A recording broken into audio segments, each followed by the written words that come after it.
सबसे पहले आप सभी को राधे राधे। तो कैसे हैं आप लोग? आई होप सभी अच्छे होंगे। तो आज की वीडियो होने वाली है क्वेश्चन आंसर से रिलेटेड, मतलब जो लोगों ने क्वेश्चन पूछे हुए हैं उसी का आज मैं जवाब देने वाली हूँ कि क्या क्या चीज़ें कैसे करनी चाहिए और आप लोग के जो डाउट हैं वो मैं आज इस वीडियो में बताने वाली हूँ। तो वीडियो को लास्ट तक ज़रूर देखिएगा और कोई भी डाउट हो तो कमेंट्स में पूछ सकते हैं आप लोग। सबसे पहली बात हो गई भोग लगाने की। तो भोग लगाने में आपको स्वच्छता का ध्यान रखना है। सुबह भोग लगाना है, शाम को लगाना है, दोपहर में लगाना है, रात में 4 टाइम तो आपको भोग लगाना ही लगाना है। और ज़्यादा से ज़्यादा आप जितने बार भी चाहें उतने बार लगा सकते हैं, क्योंकि वो छोटे बालक के समान है। जैसे हम दिन भर खा सकते हैं तो वो तो हमारे प्रभु हैं, हमारे घर सेवा लेने आए हैं, हमारे ऊपर उनकी इतनी कृपा है कि जो हमें उनकी सेवा मिली है, तो इसलिए उनका ध्यान रखना हमारा सबसे पहला कर्तव्य है। तो इसलिए आप सभी से निवेदन है, जो लोग भी ये वीडियो देख रहे हैं, आप लोग अपने लड्डू गोपाल जी को अपने घर का मालिक समझें और उन्हें सर्वोपरि रखें। मतलब सारी चीजें जो भी आप निजी जिंदगी में कर रहे हैं वो सब ठीक है, लेकिन आपको लड्डू गोपाल जी का भी ध्यान रखना है अपने घर के सदस्य के तरह, और उनकी सेवा जो है उसी प्रकार से करनी है। लेकिन कुछ मर्यादा होती है प्रभु की सेवा में। ये नहीं है कि हम जैसे अपने बच्चे की सेवा कर रहे हैं उस तरह से ही हम प्रभु की करेंगे, नहीं करेंगे। भाव होगा, हमारा भाव होगा, वैसा ही भाव हो सकता है, वात्सल्य भाव हो सकता है, लेकिन हमें उनकी सेवा प्रभु समझकर ही करनी है, मर्यादा के साथ करनी है। कुछ मर्यादाएं होती हैं जिनका हमें ध्यान रखना है। और ये सारी चीज़ों का ध्यान हमें क्यों रखना है? क्योंकि ये सारी चीज़ें ना करने से हमें अपराध लगेगा, हमारे घर में जो लोग हैं उनको अपराध लगेगा। तो बहुत सारे लोग का पीरियड्स से रिलेटेड डाउट था कि पीरियड्स में हम उनकी सेवा कैसे करें, हम अकेले रहते हैं तो उनकी सेवा कैसे करें, हमारे आसपास कोई नहीं है तो उनकी सेवा किसे दें जो उनकी सेवा ठीक तरह से करे, क्या करे दीदी, कैसे करे सेवा। बहुत सारे कमेंट्स थे, तो वो मैं आपको बताने वाली हूँ। तो सबसे पहले तो आप जान लीजिए कि अगर आपके आसपास कोई मंदिर है तो वहाँ उनकी सेवा दे दीजिए उतने दिन के लिए। आपको पता तो होगा ही कि कब होने वाला है, तो उससे कुछ दिन पहले ही आप उनकी सेवा दे दीजिए और बोल दीजिए इतने दिन तक आप पंडित जी से बोल दीजिए और सारी सामग्री जो है उनकी दे दीजिए और बोल दीजिए कि आप इनकी सेवा इतने दिन तक कर दीजिए, क्योंकि मैं इनकी सेवा जो है इतने दिन तक नहीं कर पाऊंगी। ठीक है, इस तरह से कर सकते हैं। अगर आप ऐसा नहीं करना चाहते हैं, अपने घर में ही रखना चाहते हैं उन्हें, तो आप उनके पास भोग की सामग्री रख दें। आप उन्हें शयन करवा दें कुछ दिन पहले ही और उनके पास भोग की सामग्री जो है वो रख दें, और उसके बाद जल पर्याप्त मात्रा में रख दें। उतने दिन की भोग की सामग्री हो गई, जल हो गया, सारी चीज़ें हो गई, तुलसी दल हो गया, वो सारी चीज़ें भी आप रख दें। तुलसी दल जो है वो सुखा के रखेंगे तो ज़्यादा बेहतर होगा। सारी चीज़ें रख देने पे मतलब ठाकुर जी जो है उनसे आग्रह कर लें और बोल दें कि मैं इतने दिन तक आपकी सेवा नहीं कर पाऊंगी, तो ये सारी चीज़ें आपके लिए मैं रख दे रही हूँ, आप इसे ग्रहण करने की कृपा करें। जो भी है वो सब आपका ही दिया हुआ है, तो कृपया करके आप इसे ग्रहण कर लीजिए। इस तरह से आप उन्हें आग्रह करेंगे तो ठाकुर जी आपकी परिस्थिति समझते हैं और वो भोग ग्रहण कर लेंगे। उसके बाद पूछते हैं लोग कि आप सेवा करती हैं या नहीं। तो मैं ये बोलना चाहूँगी कि मैं सेवा नहीं करती हूँ। हमारे घर में काफ़ी सारे सदस्य हैं जो उनकी सेवा कर देते हैं अच्छी तरीके से, जैसे मैं करती हूँ। ठीक है, तो कोई इसमें डाउट नहीं था और मेरे लिए बहुत ही आसान है। मैं कुछ भी, मुझे दिक्कत नहीं होती है, भोग वगैरह कुछ भी मतलब मैं नहीं बनाती, सारे लोग मतलब बना लेते हैं। तो इस तरह से आपको भोग भी नहीं बनाना है, उस टाइम का भोग भी आपको नहीं लगाना है, बना के किसी को दे देंगे तो लग जाएगा, ऐसा कुछ भी नहीं करना है। ठीक है, तो आप या तो कोई दूसरा बना दे भोग, या फिर आप सूखे चीज़ों का भोग जो है वह उतने दिन तक आप ठाकुर जी के पास रख सकते हैं, पर्याप्त मात्रा में आपको रखना है। तो इस तरह से आप कर सकते हैं। और फल फूल जो भी चीज़ें हैं वो जो खराब ना हो उस तरह के आप रख सकते हैं। और एक टिफ़िन बॉक्स आप ठाकुर जी के पास रख दीजिएगा जिसमें सारी चीज़ें होंगी, जैसे मिश्री हो गई, वो सारी चीज़ें तो खराब होंगी नहीं, तो ये सारी चीज़ें, मखाना हो गया, मिश्री हो गई, ये सारी चीज़ें आप रख सकते हैं उनके पास परमानेंटली। ठीक है ना, कि जब उन्हें भूख लगे, कभी आप भूख ना लगा पा रहे हैं टाइम से, तो उनके पास ये सारी चीज़ें होनी चाहिए। और जल तो हमेशा रखना चाहिए और चेंज भी करना चाहिए टाइम टाइम से। आप अपने घर के सदस्यों से कहिए ना कि उनकी सेवा करें, आप उन्हें सिखाइए। जब आप करने वाली हो सेवा, मतलब आप जब डेली सेवा करती हूँ उस समय उन्हें धीरे धीरे सिखाइए। जो नहीं कर पाता है सेवा, आप इस तरह से करिए, इस तरह से करिए, थोड़ी थोड़ी चीज़ें आप सिखाएंगे ना तो उनके मन में भी जो है वो इंटरेस्ट होगा और वो ठाकुर जी के प्रति जागरूक होंगे, भक्ति में आगे बढ़ेंगे। तो इससे आपके घर में ही सकारात्मक माहौल होगा। तो ये सारी चीज़ें आप करिए, इस तरह से कर सकती हैं तो ठीक है, नहीं तो आप अगल बगल में कोई सेवा करता हो उन्हें बुला कर करवा सकती हैं सेवा इतने दिनों तक, या फिर उन्हें दे सकती हैं, वो अपने घर पर ले जाके ठाकुर जी की सेवा करेंगे। और सारी चीज़ें आपको दे देनी है, व्यवस्था के साथ ही आपको अपने ठाकुर जी को भेजना है। दूसरी बात कि अगर हम कहीं यात्रा पर जा रहे हैं तो ठाकुर जी को ले जाना चाहिए या नहीं ले जाना चाहिए? तो ले जाना चाहिए तब जब आपके घर में कोई सेवा वाला नहीं हो। उसमें भी आपको स्वच्छता का ध्यान देना होगा कि आप मतलब अच्छे तरीके से गंगा जल या कुछ छिड़क वगैरह के ही उनमें, मतलब जहाँ पे भी आप बैठ रहे हैं वहाँ विराजमान करें, अच्छे तरीके से साफ करने के बाद। पता नहीं कौन कैसे आता है, क्या करता है, कैसे बैठ जाता है। तो ये सारी चीज़ों का आपको ध्यान रखना है, क्योंकि वो प्रभु हैं, उन्हें ऐसे वैसे जगह पे नहीं हम विराजमान करवा सकते, साफ सुथरी जगह पे ही हमें उन्हें विराजमान करवाना होता है। तो यात्रा में हम उनको इसी तरह नहीं लेकर जा सकते। यदि बाय द वे कोई प्रॉब्लम होती है तो हमारे पड़ोस में भी लड्डू गोपाल जी की सेवा है, वहाँ पर हम दे देते हैं। कहीं बाहर जाना है तो वहाँ पे सेवा देकर जाते हैं ताकि कोई भी दिक्कत उन्हें ना हो।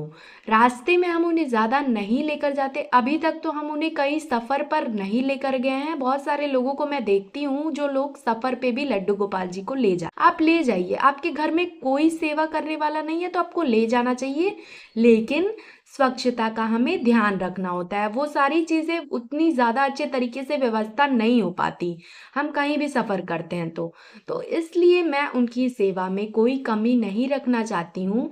तो उन्हें मतलब किसी ऐसे को दे देती हूँ जो उनकी सेवा बिल्कुल वैसे ही करे जैसे मैं करती हूँ। तो इस तरह से मैं मतलब सेवा अपने लड्डू गोपाल जी की करती हूँ।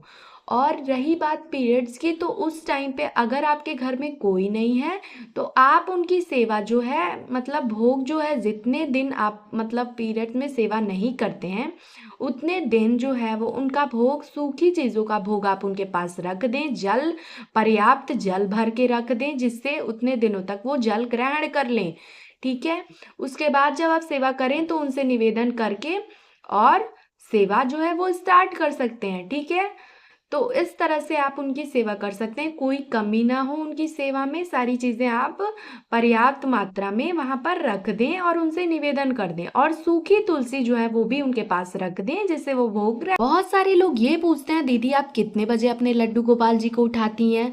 तो देखिए, मैं अपने लड्डू गोपाल जी को सुबह उठाती हूँ, यानी कि मैं नहीं उठाती, मेरे पिताजी जो है वो सुबह मंदिर जाते हैं 5 बजे, तो वो उसी टाइम पे लड्डू गोपाल जी को उठा देते हैं।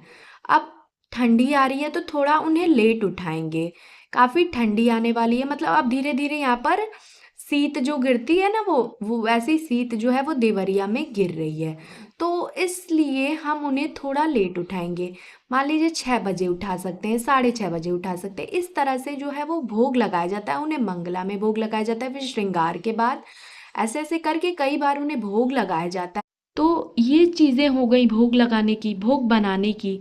हमें सबसे पहले तो इस स्वच्छता का ध्यान रखना है, और भोग बनाते वक्त हमें खुशी से भोग बनाना है। ये नहीं कि हम मन में कुछ भी गाली दे रहे हैं, कुछ भी कर रहे हैं तो हम भोग बना लेंगे, ऐसे कुछ नहीं करना है। ठीक है, और उसके बाद आपको ये सारी चीज़ों का भी ध्यान रखना है।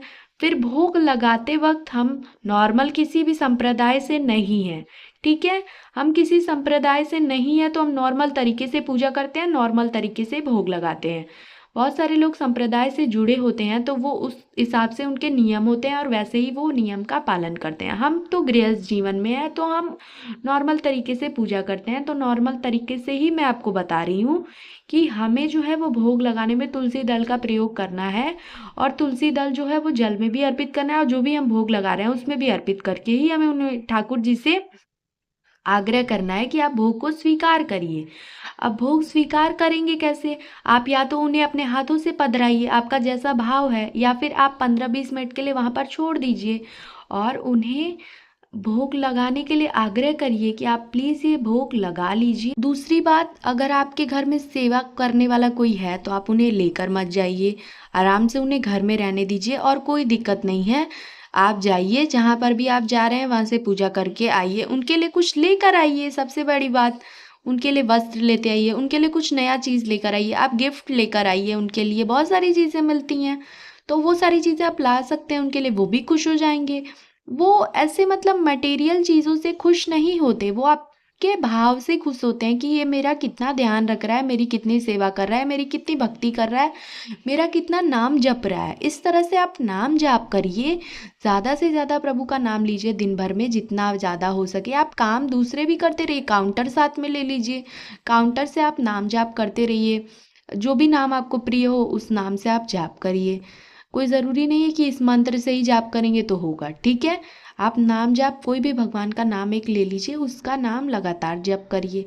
इस तरह से भी आप कर सकते हैं। माला से तो बहुत सारे नियम होते हैं माला के, तो माला से आप जाप मत करिए। अगर आप स्टार्टिंग में हैं तो आप काउंटर से करिए, ठीक है? तो ये सबसे बेस्ट रहेगा। भोग बनाने में भी हमें स्वच्छता का ध्यान देना होता है। भोग बनाने से पहले हमें अपने बालों को बांध लेना चाहिए। उसके बाद दूसरी चीज़ ये कि हमें स्नान करने के बाद ही सारी चीज़ें करनी होती हैं। स्नान करने सुबह जो है वो ठाकुर जी को बहुत सारे लोग बोलते हैं हम स्नान नहीं किए तो क्या हम उन्हें स्पर्श कर सकते हैं? नहीं, बिल्कुल भी नहीं आपको करना है। और अगर मान लीजिए हम शौच करने जा रहे हैं तो क्या हम ठाकुर जी को उसके बाद हम आके कर सकते हैं? नहीं, बिल्कुल भी नहीं। आपको स्नान करना है, वस्त्र चेंज करना है, तभी आप करेंगे। तो ये सारे सवाल बहुत सारे लोगों के मन में होते हैं। उन्हें पता भी होता है कि ये चीज़ें गलत है, लेकिन फिर भी वो पूछते हैं, तो ठीक है, पूछते हैं तो वो ठीक है, मैं आपको जवाब दे रही हूँ। आप आगे से इन चीज़ों का ध्यान रखिए, बस यही। रही बात आती है स्नान करवाने की। स्नान कैसे करवाएं? स्नान आप सादे जल से करवाएं, या कोई त्योहार है तो पंचामृत से स्नान करवाएं, या फिर इत्र जो है वो थोड़ा सा जल में मिला दे तो फिर स्नान कराएं, या फिर अलग अलग तरीके से आप अलग अलग मौसम के हिसाब से स्नान करवा सकते हैं। फूलों से मतलब उनकी सेवा करें, ज़्यादा से ज़्यादा गर्मी के टाइम करते हैं, इस तरह से करें। इत्र सेवा उनकी ज़रूरी होती है, इत्र सेवा आपको देनी ही देनी है। आपके पास समय नहीं है तो भी आप थोड़ा थोड़ा समय निकालेंगे ना, तो भी ये सारी चीजें मैनेज हो जाएंगी। आप बाहर रहते हैं या फिर कुछ भी करते हैं, अगर आपसे सेवा नहीं हो पा रही है तो किसी ऐसे को सेवा दे दे जो उनकी बहुत बढ़िया तरीके से सेवा करे। इधर उधर ना फेंके, मंदिर में ना दे। बहुत सारे लोग मंदिर में दे देते हैं, बहुत सारे लोग इधर उधर जल में प्रवाहित कर देते हैं। अभी कुछ दिन पहले मैंने वीडियो में देखा था जिसमें माता जी ने जल में प्रवाहित कर दिया। छोटे लड्डू गोपाल जी थे और वो बड़े लड्डू गोपाल जी लेकर आई। ऐसा बिल्कुल भी नहीं करना, हमें पाप लगता है। आप लोग भगवान की सेवा कर रहे हैं तो छोटा बड़ा नहीं देखना है भाई। भगवान की सेवा एक तरह से करें, एक भाव से करें। ये नहीं कि छोटे हैं तो ऐसे नहीं है, अच्छे नहीं लग रहे हैं तो दूसरे लेकर आए, बड़े हैं तो उनकी सेवा अच्छे से करेंगे तो हो जाएगा, सब चीज़ मैनेज हो जाएगा। तो ऐसा कुछ नहीं है भाई। भगवान है, छोटे बड़े से नहीं मतलब होता है। अगर उनका मतलब कोई अंग खंडित हो गया है या फिर कुछ ऐसा हो गया तो आप उसे सही कर सकते हैं, सही करवा दीजिए, उसके बाद आप उनकी सेवा करिए। आप अपने बच्चे को तो नहीं छोड़ देंगे ना, तो अपने बच्चे की जैसे सेवा करते हैं आप उसी प्रकार से ठाकुर जी की भी सेवा आप भाव से करिए। भक्ति में आगे बढ़ने का सोचिए, ना कि नकारात्मकता, परपंच, ये सारी इसकी चुगली कर दें, उसकी चुगली कर दें, ये सारी चीज़ें छोड़नी पड़ेगी आपको भक्ति में आगे आने के लिए। और सबसे पहली चीज़ नॉनवेज छोड़ना पड़ेगा, और बहुत सारी चीज़ें हैं जैसे कि नशा हो गया।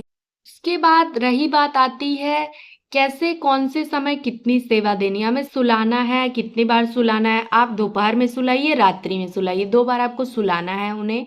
और सुलाने से पहले इत्र लगा के सुलाएंगे तो ज़्यादा बेहतर होगा। रात्रि में तो इत्र लगाना ही लगाना है सुलाने के पहले।